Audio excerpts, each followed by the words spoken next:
वेदान्तमहाचलं हि परितः संयोज्य सूत्राहिपं सद्वातागमपोषितात्महृदयं तत्पूर्वपक्षासुरैः सिद्धान्तोक्तिसुरेश्वरैश्च मतितः यः कृष्णदुग्धाम्बुधिः स्वीयानाममृतं प्रयच्छति स मां पायाद्गुणोद्यन्मणिः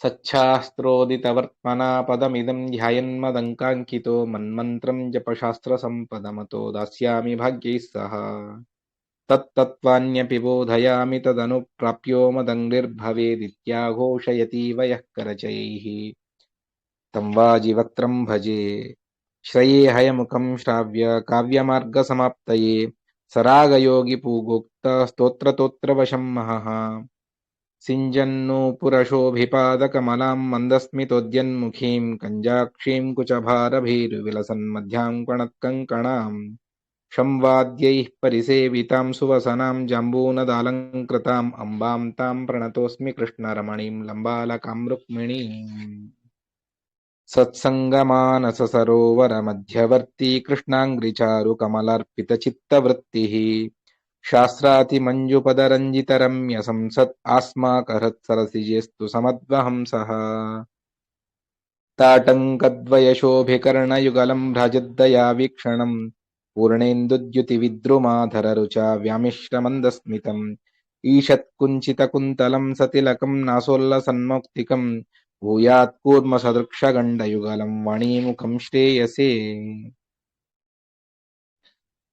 श्रीनाथकीर्त्यम्बुजसेव्यगन्धं प्राणस्य सङ्गृह्य विहर्तुमीष्टे सोऽहं तदीयागमविस्तृतं तद्वाणीमुखं वासयितुं वृणोमि हयस्य नासापुटजातवाता विघातदूताघपलालजातः मुनीशवागीशसुतः सुरम्यां हरेः शंसति वादिराजः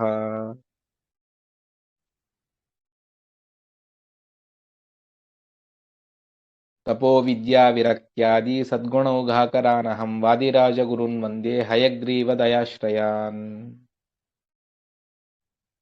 आपादमौलिपर्यन्तं गुरूणामाकृतिं स्मरेत् तेन विघ्नाः प्रणश्यन्ति सिद्ध्यन्ति च मनोरथाः श्रीगुरुभ्यो नमः हरिः ओम्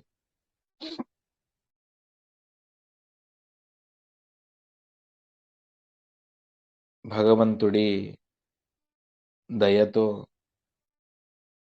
గురువుల అనుగ్రహంతో ఇవాల్టి నుండి 7 రోజుల వరకు రుక్మిణీష విజయం అనేటువంటి కావ్యాన్ని శాస్త్ర గ్రంథాన్ని సప్తాహ క్రమంలో మనం విందాము. దీనివల్ల అనేక ప్రయోజనాలను గ్రంథంలోనే వాదిరాజస్వాముల వారు చెబుతారు.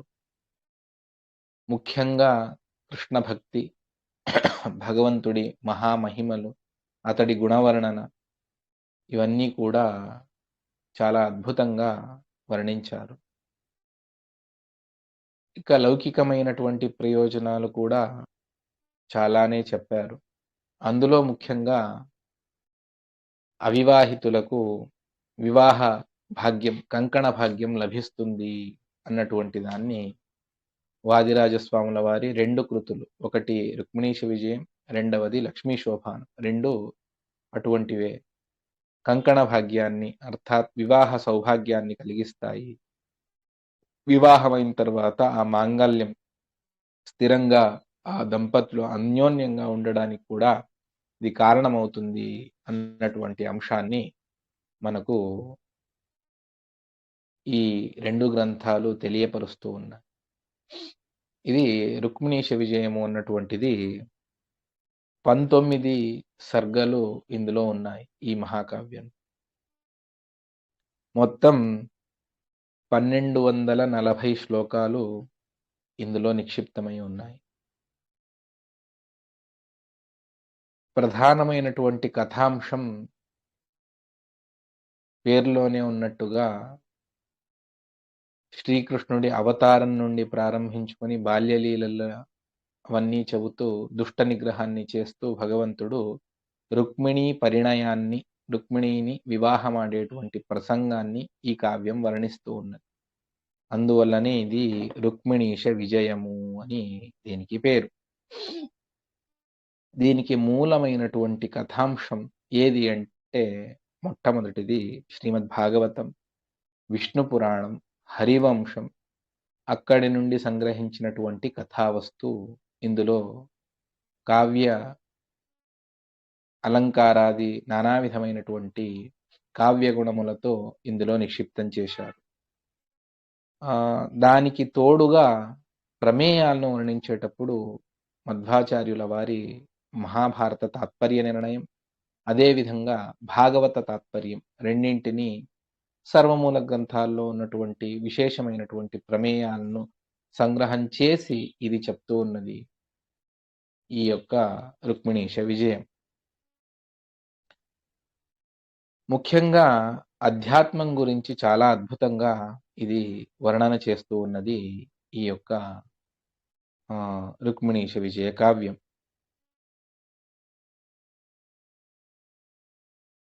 మూలమైనటువంటి ప్రధానమైనటువంటి సిద్ధాంతానికి ఎక్కడ చ్యుతి లేకుండా చెప్పేటువంటిది ఈ కావ్యం యొక్క వైశిష్ట్యం. ఇది దీని రచనకు ఒక ఐతిహ్యాన్ని చెబుతారు సంప్రదాయంలో. అదేమిటి అంటే వాదిరాజస్వాముల వారు 3 సార్లు సమగ్రమైనటువంటి భూప్రదక్షిణాన్ని ఆ కాలంలో చేశారు. అందులో ఒక సందర్భంలో ఈ మహారాష్ట్ర పూనా ప్రాంతంలో సంచరించేటప్పుడు వారికి ఒక వార్త చెవిన పడుతుంది. అదేమిటి అంటే సంస్కృతంలో అతి దివ్యమైనటువంటి కావ్యం ఏదో దానికి ఏనుగు పైన అంబారీ వేసి అద్భుతంగా దాన్ని పురవీధుల యందు ఊరేగిస్తారు అన్నటువంటి మాట వినపడుతుంది. సరే, ఏ కావ్యము అంటే దానికి మాఘకవి యొక్క శిశుపాల వధ అన్నటువంటి కావ్యము. ఎందువల్ల అంటే అందులో చాలా అద్భుతమైనటువంటి అనేకానేక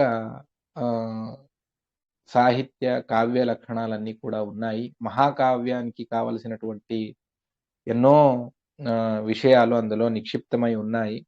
వాటిని అన్నిటినీ కూడా చెబుతుంది. అందువల్ల దాంట్లో ముఖ్యంగా మహాకావ్యంలో ఏ లక్షణాలు ఉండాలి అంటే సర్గబంధ, మంగళాచరణ, ఉత్తమమైనటువంటి కథావస్తు, ధర్మాది పురుషార్థముల నిరూపణ ఉండాలి. ఆ కావ్యనాయకుడు లోకోత్తరంగా ఉండాలి. నగర వర్ణన, సముద్ర, పర్వత, ఋతు, చంద్రోదయం, సూర్యోదయం మొదలైనటువంటి వర్ణనలు, ఉద్యానవనాలు, జలక్రీడ, నానా విధమైనటువంటి శృంగార మొదలైనటువంటివన్నీ కూడా అందులో వర్ణించాలి. అలా వర్ణిస్తేనే అది మహాకావ్యము చెబుతారు. ఈ విధమైనటువంటి అన్ని లక్షణాలు మాఘకవి యొక్క శిశుపాల వధలో ఉన్నాయి. అందువల్ల దానిని వారందరూ కూడా ఉత్తమ కావ్యంగా పరిగణించి దాన్నే ఊరేగింపు చేస్తూ ఉన్నారు. దానికే మాన్యతనిచ్చారు అన్నటువంటి వార్త వాదిరాజ స్వాముల వారి చెవిన పడుతుంది. సరే అని వాదిరాజ స్వాముల వారు అప్పటికప్పుడు వారు ఆలోచన చేస్తారు. ఎంతైనా అది ఆధ్యాత్మికానికి అంత శక్తినిచ్చేటువంటిది కాదు. ఆ కాలంలో పండితులందరూ కూడా తమ పాండిత్యాన్ని ప్రదర్శించడానికి దాన్ని వినియోగించారే తప్ప మూలమైనటువంటి కథావస్తు ఏదైతే ఉన్నది భాగవత, హరివంశాది పురాణాల్లో, అందులో మహాభారతంలో ఉన్నటువంటిది ఇక్కడ వాళ్ళు చెప్పలేదు. అందువల్ల సరే, దానికి మహాకావ్యమని చెప్పారు, సంతోషం. దానికి మన్ననానిచ్చేది ఎందుకో మనసుకు రావటం లేదు. వారు ఒక వార్తను పంపిస్తారు. ఏమిటి అంటే, మా దగ్గర మాఘకావ్యం కంటే కూడా అద్భుతమైనటువంటి కావ్యం ఉన్నది. ఎందుకు అంటే మాఘకావ్యానికి సాహిత్య ప్రపంచంలో చాలా ఉన్నతమైనటువంటి స్థానం. మాఘే మేఘే గతం వయః అన్నటువంటిది. ఉపమా కాళిదాసస్య భారవేరర్థగౌరవం దండినః పదలాలిత్యం మాఘే సంతి త్రయోగుణాః అని చెబుతారు. అంటే కాళిదాసు కావ్యంలో ఉపమా చాలా అద్భుతంగా ఉంటుంది. దృష్టాంతాలను కాళిదాసు ఇచ్చినట్టు ఇంకెవరూ ఇవ్వలేరు. ఉపమా అదేవిధంగా భారవేరర్థగౌరవం. భారవి యొక్క కిరాతార్జునీయం అన్నటువంటి కావ్యం అది. ఆ శ్లోకాన్ని చదివితే అర్థం కాదు. దాని గూఢార్థం చాలా అద్భుతంగా ఉంటుంది. అందువల్ల అది భారవేహే అర్థగౌరవం. దండి దండి అన్నటువంటి దశకుమార చరితం అన్నటువంటి అందులో పదలాలిత్యం చాలా, అది గద్య కావ్యం. చాలా అద్భుతంగా పదలాలిత్యం అన్నటువంటిది ఉంటుంది. ఈ 3 కూడా శిశుపాల వధలో ఉన్నాయి అన్నటువంటిది విద్వత్ ప్రపంచం మాన్యతనిచ్చింది దానికి. కానీ వాదిరాజస్వాముల వారు మేము పంపిస్తాము దాన్ని చూడండి. సరే ఇంత పెద్దవారు చెప్పారు కదా! సరే అని ఎన్ని రోజులు? ఒక 20 రోజుల్లో మేము పంపిస్తాం. సరే అని. ఈ 20 రోజుల్లో కావ్య నిర్మాణం జరగాలి. అది కూడా ఆ లోకోత్తరమైనటువంటి కావ్యం. అది ఏ విధంగా సంభవిస్తుంది అన్నటువంటిది అందరికీ ఆశ్చర్యం. సరే మిగిలిన అన్ని పనులు మనం ఏదైనా ఒక పనిని ప్రారంభించాలి అనుకున్నప్పుడు మిగిలిన అన్ని పనులు పక్కకి జరిగిపోతాయి. మొట్టమొదట దేవుడి పూజ, జపం, అన్నీ పక్కన పెట్టేసి మిగిలిన పనులను మనం చూసుకుంటూ వెళతాం. మరి వాదిరాజస్వాముల వారు ఏం చేశారు అనంటే దానికి వారి ఏ కార్యాన్ని వదిలిపెట్టలేదు. ఉదయం వారి అనుష్ఠానం, సమగ్రమైనటువంటి తంత్రసారంలో ఆచార్యుల వారు చెప్పినటువంటి అన్ని మహామంత్రాలు, సమగ్రమైనటువంటి మంత్ర రాశి ఏదైతే 72 ఉన్నాయో అవన్నీ కూడా వారు జపించేవారు. తర్వాత పాఠ ప్రవచనాలు, తర్వాత భగవంతుడి పూజ, తర్వాత వచ్చినటువంటి భక్తులకు తీర్థప్రసాద వితరణ, దాని తర్వాత మళ్ళీ అధ్యయనము, పాఠ ప్రవచనము ఇవే. మరి వాళ్ళకి సమయం ఎక్కడ దొరుకుతుంది? వాళ్ళు గ్రంథ రచన ఎప్పుడు చేస్తారు అంటే, వాళ్ళొక సమయాన్ని వాళ్ళు నిర్ధారణ చేసుకున్నారు. ఎప్పుడు అంటే తీర్థం తీసుకొని గంధాక్షతలు పెట్టుకొని భోజనానికి కూర్చునేటువంటి ఆ కొంత సమయంలోనే నేను ఈ కార్యాన్ని చెయ్యాలి అన్నటువంటి దాన్ని వాళ్ళు సంకల్పించుకొని శిష్యులకు చెబుతారు. కొంతమంది శిష్యులంటారు ఆ సమయంలో ఒక శ్లోకమో మహా అంటే 10 శ్లోకాలు ఎంత సమయం ఉంది? ఎంతవుతుంది? సరే కొంతమందన్నారు చెప్పేవారు ఆదిరాజుల వారు. సరే చూద్దామని శిష్యుల్ని కూర్చోబెట్టారు. నేను చెప్తూ వెళతాను మీరు రాసుకుంటూ వెళ్ళండి అని. ఆ విధంగా రోజుకు ఒక సర్గంలో అంటే చాలా శ్లోకాలుంటాయి. ఆ విధంగా రోజుకు ఒక సర్గం లెక్కలో 19 రోజుల్లో 19 సర్గలను సంపూర్తి చేసి వారు పంపిస్తారు. పంపించారు. దానికి రుక్మిణీశ విజయము అని పేరు పెట్టారు. ఇందులో నామంలోనే ఔచిత్యాన్ని సూచన చేస్తారు ఆదిరాజస్వాముల వారు. అదేమిటి అంటే అది శిశుపాల వధ. శిశుపాల అన్నటువంటి రాక్షసుడి సంహారం. వధ అన్నటువంటిది అమంగళం.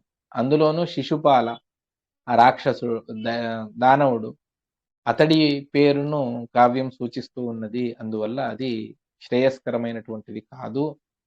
ఇందులో పేరులోనే ఔచిత్యం ఉన్నది. రుక్మిణీశ సర్వోత్తముడైనటువంటి భగవంతుడి యొక్క కీర్తిని లోకంలో ప్రసరిస్తూ ఉన్నది. అందువల్ల ఇది రుక్మిణీశ విజయము అని నామంలోనే ఔచిత్యాన్ని పెట్టి ఆ సమగ్రమైనటువంటి నానా విధమైనటువంటి అలంకారాలు అన్నీ చాలా అద్భుతంగా వర్ణన చేస్తూ భగవంతుడి యొక్క మహామహిమలను ఇందులో చెబుతూ ఉన్నారు వాదిరాజస్వామి. అదంతా పరిగణించి వాళ్ళు సామాన్యులు కాదు. నానా శాస్త్రాలను చదివినటువంటి మహానుభావులందరూ కూడా అక్కడ దీన్ని క్షుణ్ణంగా పరిశీలించి ఇదే ఉత్తమమైనటువంటి కావ్యము అని చెప్పేసి దీనికే మాన్యతనిచ్చి వారు అంబారీ వేసి చేశారు అన్నటువంటి ఐతిహ్యాన్ని మనం వింటాం. అటువంటి వాదిరాజస్వాముల వారి యొక్క దివ్యమైనటువంటి కృతి రుక్మిణీశ విజయము అని. ఇది ప్రారంభమే దీనికి మంగళాచరణంలోనే చాలా అద్భుతంగా వారు చెబుతారు. అదేమిటి అంటే శ్రీకారాన్ని అంటే శ్రీ అన్నటువంటి అక్షరాన్ని ప్రారంభంలో చేస్తూ మంగళాచరణ చేయాలి. ఆ మంగళాచరణలో కూడా వీళ్ళు శ్రీకారంతో చేస్తున్నారు. అంటే ఇది లక్ష్మీదేవి యొక్క విశిష్టమైనటువంటి సాన్నిధ్యంతో యుక్తమైనటువంటిది, సంపత్కరమైనటువంటి మీకు లోకంలో ఏ సంపదలు కావాలన్నా దీని ద్వారా మీరు పొందవచ్చు అన్నటువంటి అంశాన్ని సూచన చేస్తూ వాదిరాజస్వాముల వారు మంగళాచరణాన్ని చేస్తూ ఉన్నారు. అదే ప్రాయః వాళ్ళు చేసినటువంటి మంగళాచరణాన్నే నేను ప్రారంభంలో అంతా చెప్పాను. క్రమం కూడా అదే ఉన్నది. శ్రీవేదాంత మహాచలం హి పరితః సంయోజ్య సూత్రాహిపం సద్వాతాగమ పోషితాత్మ హృదయం తత్పూర్వ పక్షాసురైః సిద్ధాంతోక్తి సురేశ్వరైశ్చ మతితః యః కృష్ణ దుగ్ధాంబుదిః స్వీయానాం అమృతం ప్రయచ్చతి సమాం పయాద్గుణోద్యన్మణిః అన్నటువంటిది మంగళాచరణం. ఇక్కడ వర్ణన చేస్తూ శ్రీకృష్ణుడే ఒక దివ్యమైనటువంటి క్షీరసాగరం, కృష్ణ దుగ్ధాంబుది అని శ్రీకృష్ణుడే ఒక క్షీరసాగరం. అందులో సామాన్యంగా సముద్రంలో రత్నాలు అన్నీ కూడా దొరుకుతాయి, ముత్యాలు అన్నీ కూడా. ఇక్కడ ఏమిటి అంటే భగవంతుడి గుణములే, జ్ఞాన ఆనంద శక్తి స్వాతంత్ర్యం మొదలైనటువంటి గుణములే ఇక్కడ రత్నములు. గుణోద్యన్మణి అని చెబుతారు. సరే, క్షీరసాగరంతో కృష్ణుణ్ణి దృష్టాంతంగా చెప్పి ఏం చేస్తూ ఉన్నారు అంటే, ఆ క్షీరసాగరాన్ని మథనం చేసినప్పుడే అమృతం లభించింది దేవతలకు. అక్కడ పర్వతాన్ని పెట్టారు, వాసుకిని తెచ్చారు, దేవాసురులు ఒక్కొక్క పక్షంలో ఉండి మథన చేసినప్పుడు అమృతం వచ్చింది. మరి ఇక్కడ అంటే ఇక్కడ కూడా ఉన్నది ఏమిటది అంటే శ్రీ వేదాంత మహాచలం, ఉపనిషత్తులు, సమగ్రమైనటువంటి వేద విద్యలు, ఇతిహాస పురాణాలు, ఇవే ఇక్కడ మహాపర్వతం. సరే, అక్కడ వాసుకి ఉన్నది. ఇక్కడ ఏమిటి అంటే బ్రహ్మసూత్రములే ఇక్కడ అహిప అంటే ఆ రజ్జు స్థానంలో తాడుగా ఉన్నటువంటిది. అందువల్లనే సూత్ర అని, సూత్రము అంటే దారము, తాడు అన్నటువంటి అర్థం. ఆ సూత్రమే అహిపం, పాము. ఇక్కడ అక్కడ ఆ పాము గాలిని తీసుకొని తన శక్తిని నింపుకుంటుంది. మరి ఇక్కడ ఏమిటి అంటే సద్వాతాగమ పోషితాత్మ హృదయం అని చెబుతారు. అంటే మధ్వాచార్యుల వారి విశేషమైనటువంటి భాష్య, అనువ్యాఖ్యాన మొదలైనటువంటి వాటితో ఆ సూత్రాలను అర్థం చేసుకున్నప్పుడు అది విశిష్టమైనటువంటి జ్ఞానం మనకు కలుగుతుంది అన్నటువంటి దాన్ని చెబుతూ, ఆ మధ్వభాష్యం ద్వారా పోషితమైనటువంటిది. ఎందుకంటే ఆ పాముకు వేరే ఆహారం లేదు, గాలినే ఆహారం. వాయుభక్ష అని దాన్ని పిలుస్తారు. వేరే ఆహారాన్ని తీసుకుంటుంది, లేదని కాదు, కానీ ముఖ్యంగా అది వాయుభక్షము అని చెబుతాం. అటువంటి వాయుభక్షంగా ఉన్నటువంటిది పాము. అందువల్ల ఇక్కడ సూత్రములకు మధ్వభాష్యం. ఎందుకు అంటే వాయుదేవుల వారే మధ్వాచార్యులుగా వచ్చారు. అందువల్ల ఆ వాయు తత్వం, వాయుభాష్యం ద్వారా పుష్టమైనటువంటిది అర్థాన్నిచ్చేటువంటి బ్రహ్మసూత్ర. సరే, అంతా సమంజసమే. కానీ అక్కడ దేవాసురులు ఉన్నారు. ఇక్కడెవరు అంటే పూర్వపక్ష సిద్ధాంత, అంటే పూర్వపక్షాన్ని చేసేటువంటి వారు, సిద్ధాంతాన్ని చెప్పేటువంటి వారు. పూర్వపక్ష స్థానంలో అసురులు, సిద్ధాంత స్థానంలో దేవతలు అని చెప్పేసి తత్పూర్వ పక్షాసురై సిద్ధాంతోక్తి సురేశ్వరైశ్చ మతితః. పూర్వపక్షయుక్తి, సిద్ధాంతయుక్తి అన్నటువంటిది ప్రధానం. దాని ద్వారా మథన చేసినప్పుడు దాన్ని బ్రహ్మసూత్ర భాష్యంలో ఆచార్యుల వారు అనువ్యాఖ్యానంలో చూపిస్తారు. పూర్వపక్ష యుక్తి ఏమిటి, సిద్ధాంత యుక్తి ఏమిటి, దాని ద్వారా ప్రమేయం ఏ విధంగా సిద్ధిస్తుంది, ఇదంతా కూడా చెబుతూ ఆ విధంగా మథన చేసినప్పుడు అక్కడ అమృతం ఉద్భవించింది. ఇక్కడ జ్ఞానామృతం, తత్వజ్ఞానం అనేటువంటి అమృతం ఇక్కడ ఉద్భవిస్తుంది. అటువంటి దాన్ని భగవంతుడు, ఆ శ్రీకృష్ణుడు, సకల లోక నాయకుడైనటువంటి భగవంతుడు, సర్వోత్తముడైనటువంటి శ్రీకృష్ణుడు స్వీయానాం అమృతం ప్రయచ్చతి. ఆ భగవంతుడు ధన్వంతరి రూపంతో అమృతాన్ని తీసుకొస్తే దాన్ని అందరూ అసురులు తీసుకుని వెళ్ళిపోతారు. అప్పుడు మోహిని రూపంతో వచ్చి భగవంతుడు ఏం చేశాడు, తన వారు ఎవరైతే తన భక్తులు ఉన్నారో వారికి మాత్రమే భగవంతుడు అనుగ్రహించాడు. ఏ విధంగానో అదే విధంగా ఇక్కడ కూడా కృష్ణుడి భక్తులెవరు వారికి మాత్రమే భగవంతుడు తన యొక్క అద్భుతమైనటువంటి ఈ జ్ఞానామృతాన్ని భగవంతుడు అనుగ్రహిస్తాడు అని చెబుతూ మంగళాచరణాన్ని దివ్యమైనటువంటి మోక్షాన్ని ఇచ్చేటువంటి కృతి ఇది. భగవద్భక్తిని ప్రసాదిస్తుంది. శ్రీకృష్ణుడి యొక్క అనుగ్రహాన్ని అవశ్యంగా కలగజేస్తుంది అని చెబుతూ మంగళాచరణాన్ని స్వయం వాదిరాజస్వాముల వారు చేస్తూ ఉన్నారు. ఈ విధంగా శ్రీకృష్ణుణ్ణి స్మరణ చేసి తర్వాత మరొక శ్లోకంతో వారి ఉపాస్యమూర్తి హయగ్రీవుడు అని, హయవదన రూపంతో ఉన్నటువంటి భగవంతుడు, ఆ భగవంతుణ్ణి కూడా వారు స్తోత్రం చేస్తారు. సచ్చాస్త్రోదితవర్త్మనా పదమిదం ధ్యాయన్మదంకాంకితో మన్మంత్రం జపశాస్త్ర సంపదమతో దాస్యామి భాగ్యైః సహ తత్తత్వాన్యపి బోధయామి తదను ప్రాప్యో మదంగ్రిర్భవేదిత్యాఘోషయతీవ యః కరచయైస్తం వాజివక్త్రం భజే. సచ్చాస్త్ర ఉదితవర్త్మ, సచ్చాస్త్రంలో చెప్పినటువంటి రీతిలోనే భగవంతుడిని మనం ధ్యానం చేయాలి, జపం చేయాలి, పూజాదులను చేయాలి. ఆ విధంగా మీరు సచ్చాస్త్ర క్రమంలోనే మీరు నా పాదములను ధ్యానించండి, మదంకాంకిత, నా యొక్క అంకములను, చిహ్నములను మీరు వదిలిపెట్టొద్దు. ఎందువల్ల అంటే భగవంతుణ్ణి మనం ఉపాసన చేసేటప్పుడు గోపీచందన ధారణ మొదలైనటువంటి శంఖచక్రాదులను ధారణ చేసినే మనం భగవంతుడి ఉపాసన చెయ్యాలి అన్నటువంటిది మధ్వాచార్యుల వారు చెబుతారు. అందువల్ల మదంకాంకిత మన్మంత్రం జప, నా యొక్క మంత్రాన్ని హయగ్రీవ, కృష్ణ, రామ, నరసింహ, వేదవ్యాస మొదలైనటువంటి మంత్రాలను జపించండి. అందులో విశేషంగా ఇక్కడ హయగ్రీవాన్ని చెప్పారు. నేను జప శాస్త్ర సంపద మతో దాస్యామి భాగ్యైః సహ, శాస్త్ర సంపదలను ఇస్తాను, లౌకిక సంపదలను కూడా నేను ఇస్తాను. తత్వాన్యపి బోధయామి, ఆ తత్వాలను కూడా నేను మీకు బోధిస్తాను. తదను ప్రాప్యో మదంఘ్రిర్భవే, దాని తర్వాత నా పాదకములను మీరు చేరుకుంటారు. ఇది ఆఘోషయతి వయః కరచయైః, ఆ విధంగా భగవంతుడు తాను సూచన చేస్తూ ఉన్నట్టుగా ఉన్నది. అటువంటి వాజివక్త్రాన్ని భజే. ఏమిటది అంటే భగవంతుడి స్తోత్రాన్ని చేసేటప్పుడు ఆచార్యుల వారు తంత్రసారంలో హయగ్రీవ మంత్రాన్ని చెబుతారు. అందులో ఈ విధమైనటువంటి మాటలను ఆచార్యుల వారు చెబుతారు. వందే తురంగవదనం శశిబింబ సంస్థం చంద్రావదాతమమితాత్మకరైః సమంతాత్ అండాంతరం బహిరపి ప్రతిభాసయంతం విద్యా అశేషత శంఖాక్ష పుస్తక సుబోధయుతాబ్జబాహుం.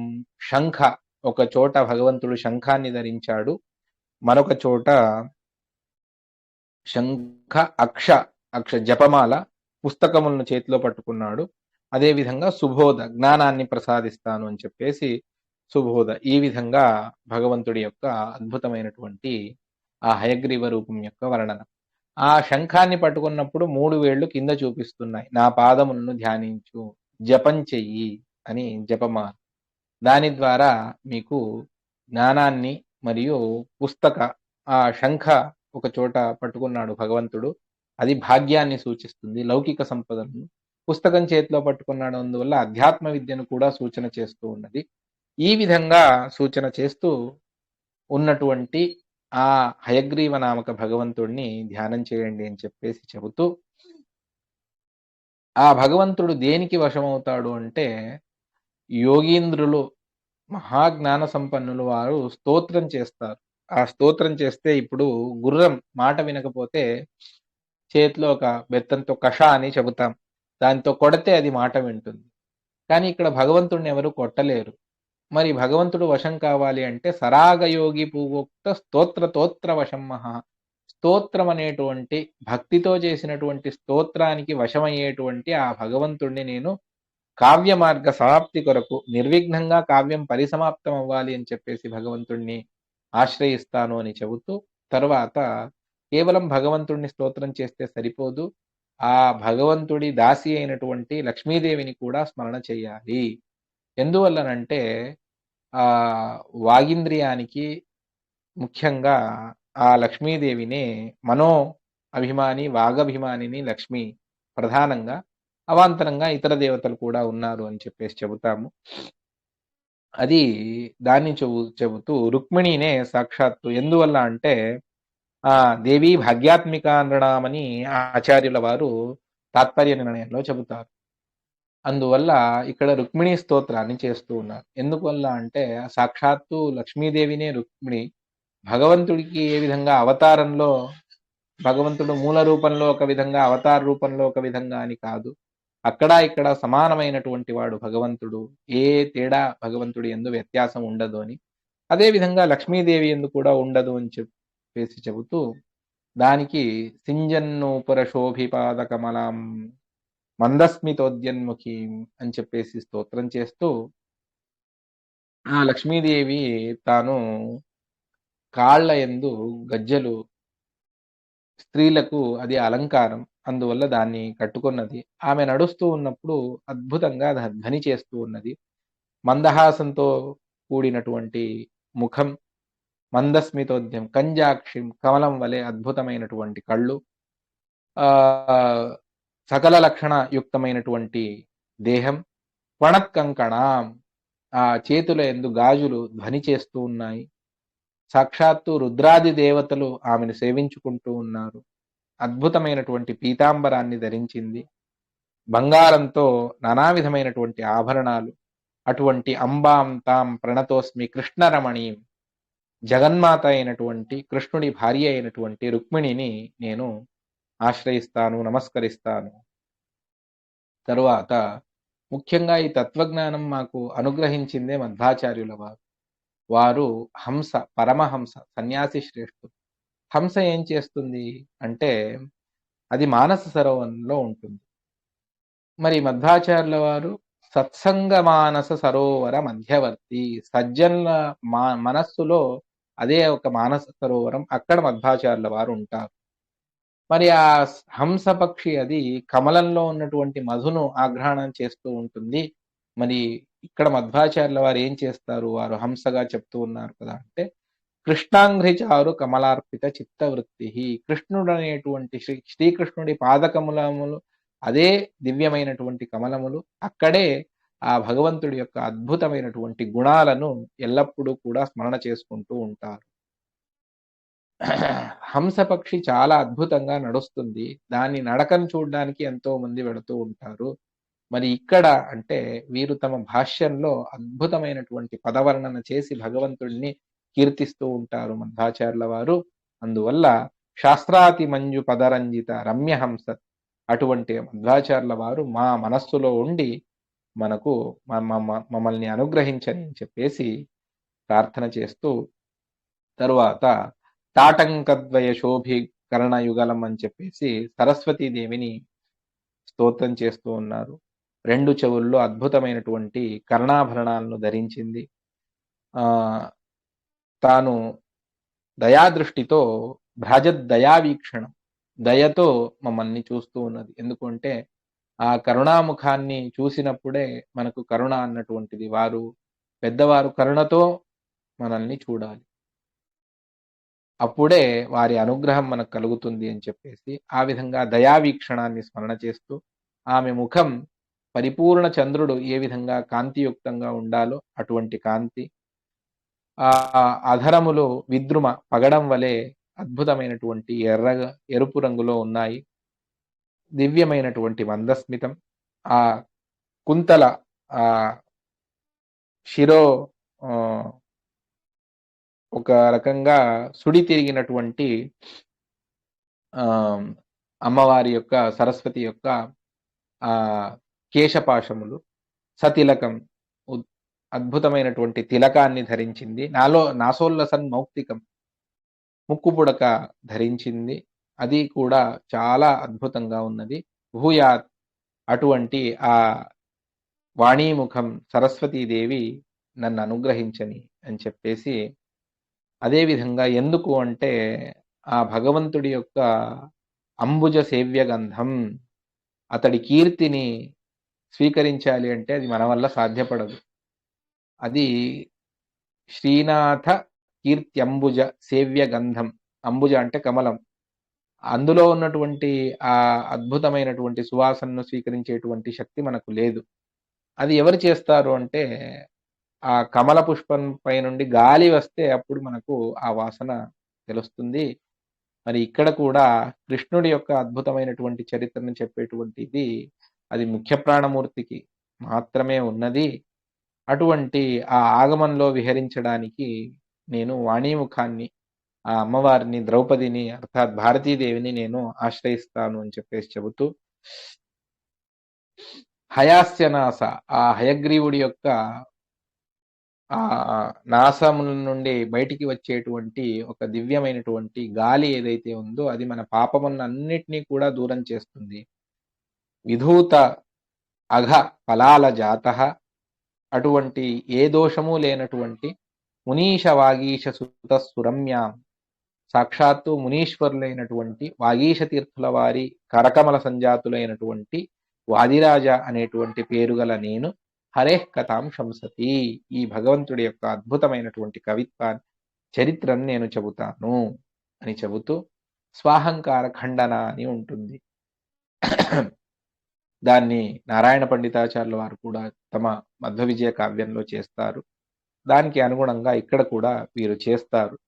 అదేమిటి అంటే, అపండితేనాపి మయార్జితేయం ముకుందలీలా కవికంఠమాల అకౌశలేన గ్రతితేతి జాతి ప్రసూనమాలాం కిముసంత్యజంతి. నేను అంత మహాపాండిత్యం ఉన్నటువంటి వాణ్ణి కాదు. వారు తమ అహంకార ఖండనకు చెప్పుకున్నదే కానీ వారంత పండితులు ఎవరూ లేరు. అద్భుతమైనటువంటి పాండిత్యం వాదిరాజస్వాముల వారికి ఉన్నది. కానీ అపండితేనాపి నేను పండితుడిని కాకపోయినా ఇక్కడ చెప్పినటువంటి కథావస్తు ముకుందలీల అది కవి కంఠమాల. కవులు దాన్ని కంఠంలో ఆభరణంగా ధరిస్తారు. అంత దివ్యమైనటువంటిది భగవంతుడి చరిత్ర. మరి అకౌశలేన నాకు ఏ కౌశలం అద్భుతమైనటువంటి నైపుణ్యం పాండిత్యం ఏదీ లేకపోయినా నేను దీన్ని రచన చేశాను అన్నంత మాత్రం చేత దీన్ని వదిలిపెట్టొద్దు.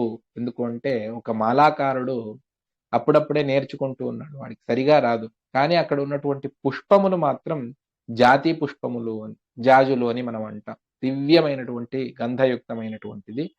అటువంటి ఆ ప్రసూనమాల పూలమాలను అది సరిగా లేదు అన్నా కూడా పూలు బాగున్నాయి కదా అని చెప్పేసి మనం తీసుకుంటాం. ఆ విధంగా ఇందులో ఉన్నటువంటి కృష్ణుడి చరిత్ర అది దివ్యమైనటువంటిది.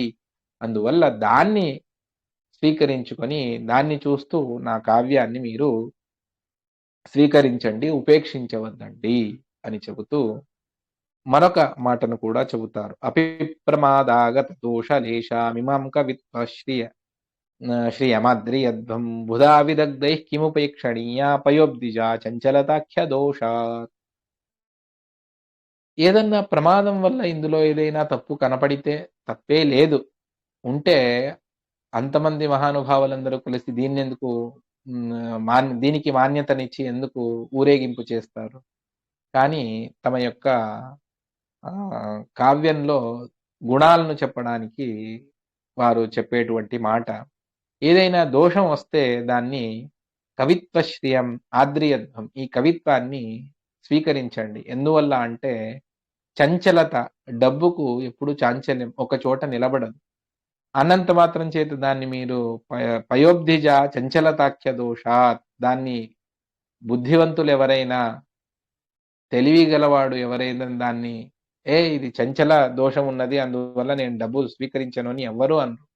అందరికీ డబ్బు కావలసిందే. ఆ లక్ష్మిని ఏ విధంగా స్వీకరిస్తారో అదే విధంగా నా కావ్యశ్రీని కూడా మీరు స్వీకరించండి అని మహానుభావులకు చెప్తున్నారు. మనకు కాదు. వారికంటే గొప్పవారు ఎవరైనా ఉన్నారో వారికి నా దీంట్లో ఏదైనా దోషం ఉన్నా కూడా మహానుభావులు దీన్ని స్వీకరించండి అని చెబుతారు. ఇక్కడి నుండి ఇక కథ ప్రారంభమవుతుంది. ఇంతవరకు మంగళాచరణం, స్వాహంకార ఖండన చెబుతూ అసంఖ్య పాపాచల కోటి భాజాం దితేస్సు దానాం వశమాగతేయం అసహ్య భారార్ధిత సర్వగాత్రి జగామధాత్రి శరణం విరించిం. మహాపాపములను చేసినటువంటి దుర్జనులు చాలా మంది ఉన్నారు. లెక్కకు మిక్కిలి దుర్జనులు రాక్షసులందరూ కూడా వారి సంఖ్య కోట్లలో ఉంది. కోటి భాజ దితేస్సుతాన వారి వశంలోనే ఈ భూమి ఉండిపోయింది. అసహ్య భారార్దిత. తనకు వారి భారాన్ని తట్టుకోవడం తనకు సాధ్యపడటం లేదు. అందువల్ల ధాత్రి ఈ భూమి విరించిం శరణం జగామ. బ్రహ్మదేవుల వారిని శరణు వెళుతూ ఉన్నది ఈ యొక్క భూదేవి. భూమి అంటే భూదేవి. ప్రతి ఒక్క వస్తువుకు కూడా, ప్రతి ఒక్క తత్వానికి కూడా అభిమాని దేవతలు ఉన్నారు అన్నటువంటి అంశాన్ని ఆచార్యుల వారు సూత్రకారులే అభిమాని వ్యపదేశాస్తు విశేషానుగతిభ్యాం అన్నటువంటి ద్వితీయాధ్యాయం ప్రారంభంలోనే చెబుతారు. ఆ విధంగా ఇక్కడ కూడా అభిమాని దేవతలు వారు భూదేవి తాను బ్రహ్మదేవుల వారికి శరణు వెళ్ళింది. ఎందువల్ల అంటే నాకు భారం ఎక్కువ అవుతున్నది, నేను మోయలేకపోతున్నాను. అదేమిటి, అలా ఎలా ఉంటుంది? ఇంత పెద్ద పర్వతాలను మోస్తుంది, సముద్రాలను, నదులను, వృక్షాలను, ప్రాణులను మోస్తుంది. ఈ రాక్షసులను మోయడం భూమికి చేత కాలేదా అంటే అందులో నిక్షిప్తమైనటువంటి అంతరార్థాన్ని మీరు తెలుసుకోండి అంటారు వాదిరాజుల వారు. అదేమిటి అంటే భూమి భారము అనడానికి అర్థం ఏమిటి? భూభారం. భూభారం, రాక్షసులందరూ వచ్చారు, భూమికి భారమైంది. భూభారం అన్నటువంటి శబ్దానికి అర్థం ఏమిటి? ముఖ్యంగా దాన్ని తెలుసుకోండి అంట. ముకుంద విద్వేషి భరేణ భిన్నా బభూవ సాక్షాంతి యుతాపి ఖిన్నా తతా హి లోకే పతి నిందకేభ్య పతివ్రతానామ పరక్వ భారః. వాళ్ళందరూ, రాక్షసులందరూ కూడా ఏం చేస్తారు? భగవంతుణ్ణి ద్వేషిస్తారు. ముకుంద విద్వేషి, అదే వారి యొక్క తర్వాత క్రూరమైనటువంటి హింసా ప్రవృత్తిని కలిగి ఉంటారు, మోసం చేస్తారు, జనులను పీడిస్తారు, అనావిధమైనటువంటి దుష్ట కార్యాలన్నింటినీ కూడా వారు చేస్తూ వెళతారు. ముఖ్యంగా వారిలో ఉన్నటువంటిది ముకుంద విద్వేషం.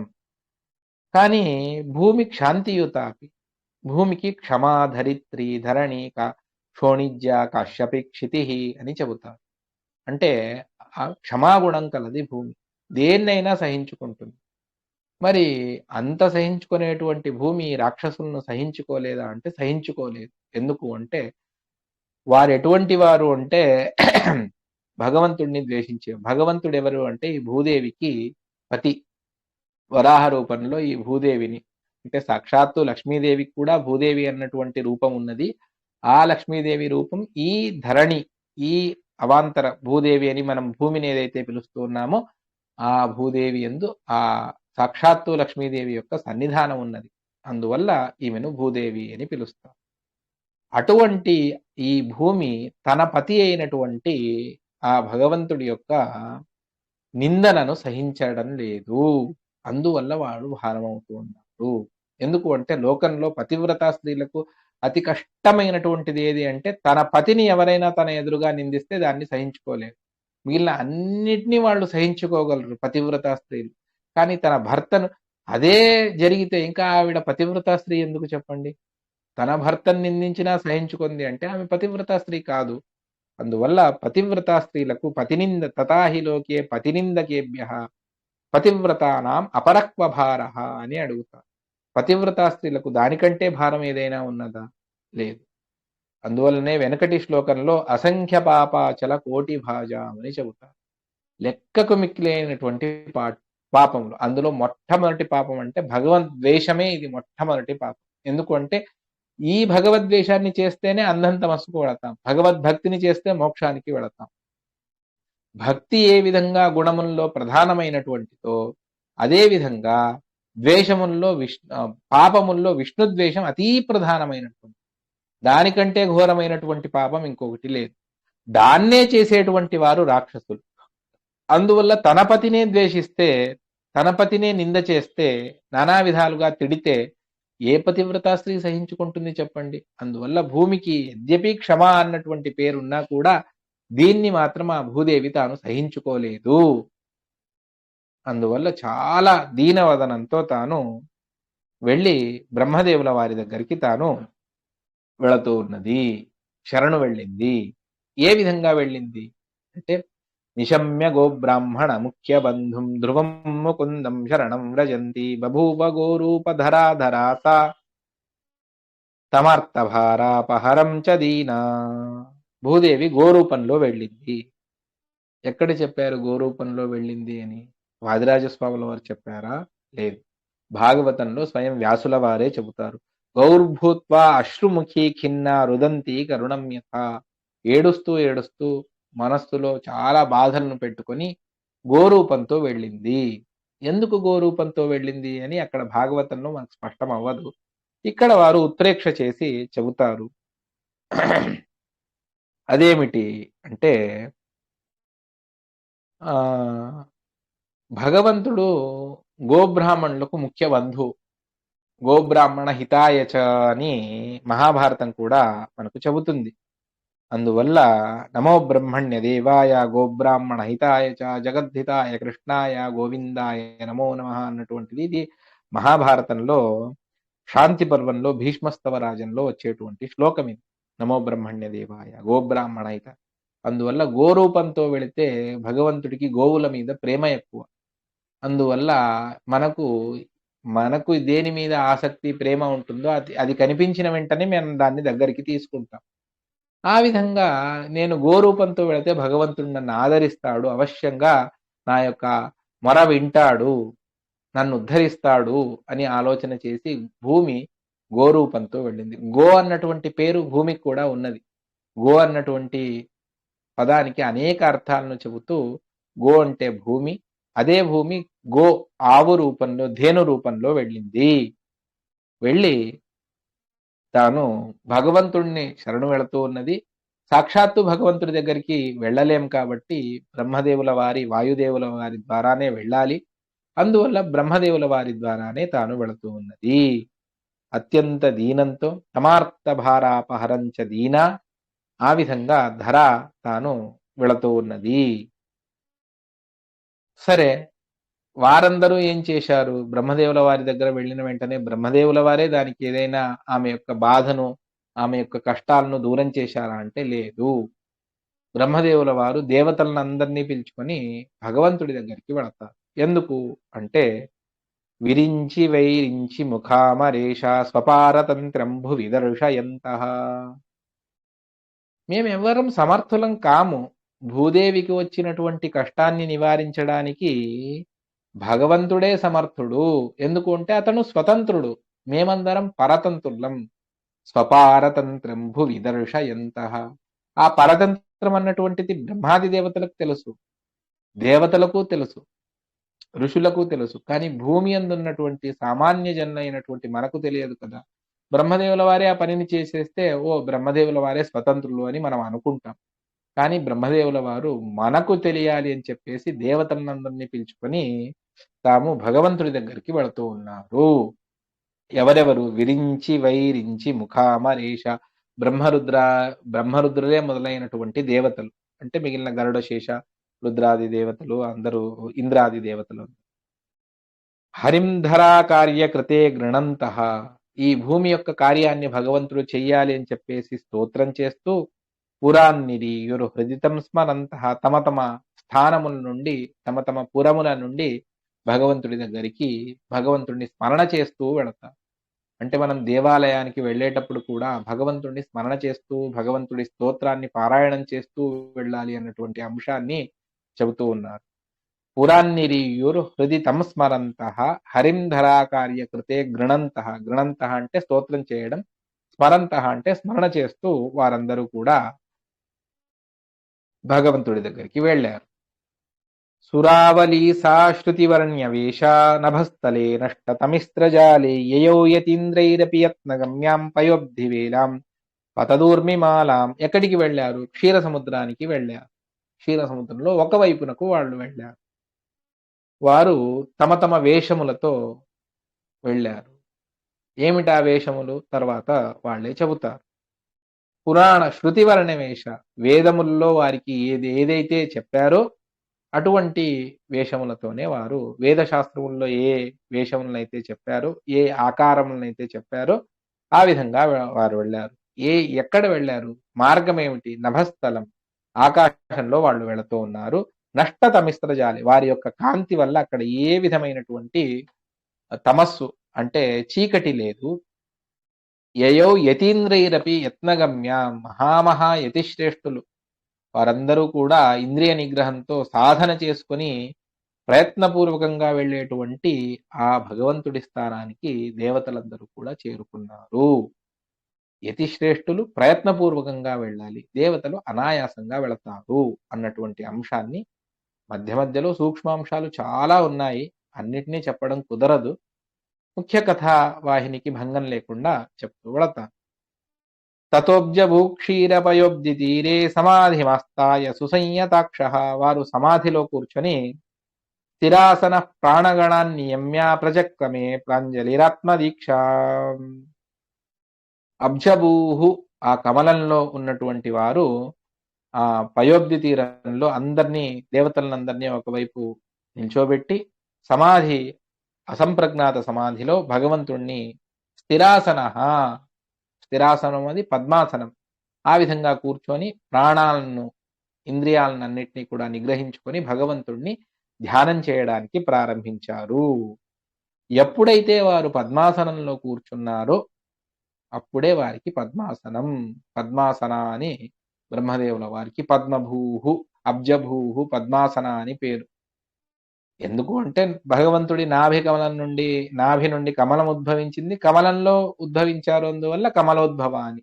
ఇంకొక కారణం కూడా ఉన్నది. అదేమిటి అంటే యదా సపద్మాసన సంస్థితోలం జజాప విద్యామితరైరవేద్యాం తదా ప్రభృత్యేవ జగత్సూనం బభూవ పద్మాసన శబ్దితోసౌ. ఎప్పుడైతే పద్మాసనంలో కూర్చొని భగవంతుడిని ధ్యానం చేశారో అప్పటి నుండి వారికి పద్మాసన అంటే ఒక కారణం ఉండే ఉన్నది. ఈ కారణం చేత కూడా వారికి పద్మాసన అన్నటువంటి ఉత్ప్రేక్ష చేస్తారు. ఈ విధంగా పద్మాసన అన్నటువంటి పేరు. పద్మాసనంలో కూర్చొని జపించారు అన్నటువంటి మాటని చెప్పారు. అంటే జపానికి ముఖ్యంగా పద్మాసనం చాలా అవసరం. నేను చైర్లో కూర్చొని, కొంతమందికి ఏదో ఇది పడుకొని వింటూ ఉంటారు, కొంతమంది కూర్చొని వింటూ ఉంటారు. ఇవన్నీ కూడా తప్పు. పద్మాసనంలో కూర్చొని శ్రద్ధ ఆసనాలను వేసుకొని పద్మాసనంలో కూర్చొని వారు జపాన్ని చెయ్యాలి. ఇక్కడ ఇతరైరవేద్యం, వేరే వారికి తెలియనటువంటి అతి సూక్ష్మమైనటువంటి అంశాలను కూడా మనస్సులో ధ్యానం చేస్తూ భగవంతుణ్ణి వారు ప్రసన్నీకరించుకుంటూ ఉన్నారు. అందువల్ల పద్మాసన అన్నటువంటి పేరు. తదా తదన్యాన్యపహాయ హేయాన్యరక్త చిత్త సవిరించి పుత్ర స్తువన్ గిరీశోపి గిరా మురారిం అనంగజిద్దిగ్వసనో బభూవ. అదే సమయంలోనే బ్రహ్మదేవుల వారు ధ్యానం చేస్తూ ఉన్నారు అన్న తర్వాత దాన్ని చూసి తెలుసుకొని రుద్రాది దేవతలు కూడా అదే విధంగా చేయడం ప్రారంభించారు. దానివల్ల ఏమైంది? మిగిలిన అందరినీ మిగిలిన అందరినీ కూడా వదిలిపెట్టేసి హేయమైనటువంటి సాంసారిక విషయముల యందు ఆసక్తి లేకుండా హేయాని అరక్త చిత్త సవిరించి పుత్ర, బ్రహ్మదేవుల వారి కుమారుడైనటువంటి అతడు స్తువన్ గిరీశోపి, ఆ గిరీశ అని పేరు రుద్రదేవుల వారు, గిరా మురారిం అనంగజిద్దిగ్వసనోభవు, భగవంతుణ్ణి మురారిని స్తోత్రం చేస్తూ తాను అనంగజిత్, దిగ్వసన, గిరీశ అన్నటువంటి పేర్లు వచ్చారు. అంటే అన్నిటినీ వదిలిపెట్టారు అని చెబుతూ కామాది దోషములను వదిలిపెట్టారు. అదేవిధంగా వస్త్రాలను కూడా వదిలిపెట్టారు. కామాది దోషములను వదిలిపెట్టినారు, అందువల్ల కామజిత్. ఒకటి, ఆ కామ అతన్ని సంహారం చేశారు, అందువల్ల కామజిత్, కామారి అని పేరు. అదేవిధంగా ఇక్కడ కామక్రోధాదులను దూరం చేసుకున్నారు, అందువల్ల కామజిత్ అని కూడా పేరు. ఈ కారణం చేత కూడా. రెండవది, వస్త్రరహితంగా వాళ్లకు అది ఒక భగవంతుడిచ్చినటువంటి ఆదేశం, అందువల్లనే దిగ్వసన అని వారిని పిలుస్తారు. అది కూడా వారికి సాధకమే అవుతుంది. ఇక అందరూ చేయకూడదు, అది వారికి విహితం కాబట్టి వారు చేస్తారు. చర్మాంబరాని కూడా ఉన్నది, అదేవిధంగా దిగ్వసనాని కూడా ఉన్నది. భగవంతుణ్ణి గిరా, గిరా అంటే మాటలు, వేదోక్తమైనటువంటి శాస్త్రోక్తమైనటువంటి మాటలతో దానితో భగవంతుణ్ణి స్తోత్రం చేశారు, అందువల్ల గిరీష అన్నటువంటి పేరు కూడా వారికి సార్థకమవుతుంది. అందువల్ల అంటే ఏ వేషములతో వచ్చారు, వేదోక్తమైనటువంటి వేషములను ఆ పేర్లతో వచ్చారు అని చెప్పారు ప్రారంభంలో. దానికి అనుగుణంగా ఇక్కడ వారికి ఆ పేరెందుకొచ్చింది అన్నటువంటి దానికి నిమిత్తములు వేరే ఉన్నాయి. ఈ ఇవి కూడా నిమిత్తములు అని సూచన చేస్తూ ఉత్ప్రేక్ష నానా విధమైనటువంటి అలంకారాలతో దాన్ని వాదిరాజస్వాముల వారు చాలా సుందరంగా వర్ణన చేస్తూ వెళతారు. అప్పుడే శేషుడు కూడా అన్నిటినీ వదిలిపెట్టి కేవలం వాయుభక్ష, అందువలనే సర్పములకు వాయుభక్ష అని విశేషంగా సహస్రనేత్రోపి తదైవ నూనం. శేషదేవుల వారు కూడా భగవంతుడి ఆరాధన యందు దీక్షితులై అన్నపానాదులను వదిలిపెట్టేశారు. అందువల్ల వారికి వాయుభక్ష అన్నటువంటి, వాతాశన అన్నటువంటి పేరు వారికి సార్థకమవుతుంది. ఆ భగవంతుణ్ణి ఎక్కడ ఉన్నాడు, ఎలా చూడాలి అని చెప్పేసి శరీరమంతా కళ్ళు చేసుకొని చూస్తూ ఉన్నాడు దేవేంద్రుడు. అందువల్ల అతడికి సహస్రనేత్ర అని. సహస్రనేత్రోపి తదైవ నూనం శతక్రతో సుప్త విదూర భావ. అప్పుడు దేవతలందరూ కూడా నిద్రను కూడా వదిలిపెట్టారు. అందువల్లనే అనిద్ర అని వారికి పేరు, అస్వప్న అని వారికి పేరు దేవతలకు. ఈ విధంగా వినిద్ర అంటే అజ్ఞానాది నిద్ర, ఇది అజ్ఞానానికి మూలం. ఎంత ఎక్కువగా నిద్రపోతామో అంత తమోగుణం యొక్క కార్యము అని దాన్ని శాస్త్రం చెబుతుంది. ఎంత కావాలో అంత పడుకోవాలి. అందువల్లనే ఆచార్యుల వారు మీకు నిద్ర దాన్ని కూడా జయించేటువంటి శక్తి ఉంటే అవశ్యంగా అత్యశక్యేతు నిద్రాదు పునరేవ సమభ్యసేత్ అని చెబుతారు ఆచార్యుల వారు. అతీ నిద్ర వస్తే మాత్రమే పడుకోండి, లేకపోతే పడుకోవద్దండి. ఎంత సాధ్యమో అంతగా సాధన చేసుకోండి అని చెప్పేసి చెబుతారు. అది దేవతలు చేస్తారు. అందువల్లనే వాళ్లకు అనిద్రులు అంటే నిద్ర లేనటువంటి వారు పడుకోరు. నిద్ర అన్నటువంటిది లేదు, ధ్యానంగతులై ఉంటారు అన్నటువంటిది శాస్త్రం చెబుతుంది. ఈ విధంగా బభూవుర్ అస్వప్న పదాశ్చ దేవ, అస్వప్న అనిద్ర అని దేవతలకు పేరు. ఈ విధంగా వారికి ఆ పేరు వచ్చింది. ఇంద్రుడికి సహస్రనేత్ర, శేషుల వారికి వాయుభక్ష, అదేవిధంగా దేవతలకు అస్వప్న అన్నటువంటి పేర్లు. భగవంతుణ్ణి ఏ విధంగా నేను ధ్యానించాలి అని చెప్పేసి నిద్రాదులను వదిలిపెట్టారు దేవతలు, అందువల్ల అనిద్రులు. ఇంద్రుడు ఏ విధంగా భగవంతుణ్ణి చూడాలి అని చెప్పేసి శరీరమంతా కళ్ళు, సహస్రనేత్ర అన్నటువంటి పేరు ప్రసిద్ధమైనటువంటిది. ఈ విధంగా దేవతల పేర్లు కూడా వచ్చాయి అన్నటువంటి దాన్ని చెబుతూ రసాపి పాసోగ్రభరాశనాయ విషహ్య విష్ణుం మనసాచలేన తదానుధావంత్యచలేతి సర్వం సహేతి నూనం జగదే జగత్యాం. భూదేవి తానేం చేసింది? ఆమెనే ప్రధానం. ఆమె వచ్చినందుకే వీళ్ళందరూ వచ్చారు. మరి భూదేవి ఏం చేస్తూ ఉన్నది అంటే, చాలా పీడించేటువంటి నిద్రాహారములు, అవే మనిషిని చాలా బాధ పెడతాయి. ఆకలి, దాన్ని జయిస్తే జితేరసే సర్వం జితం అని చెబుతారు.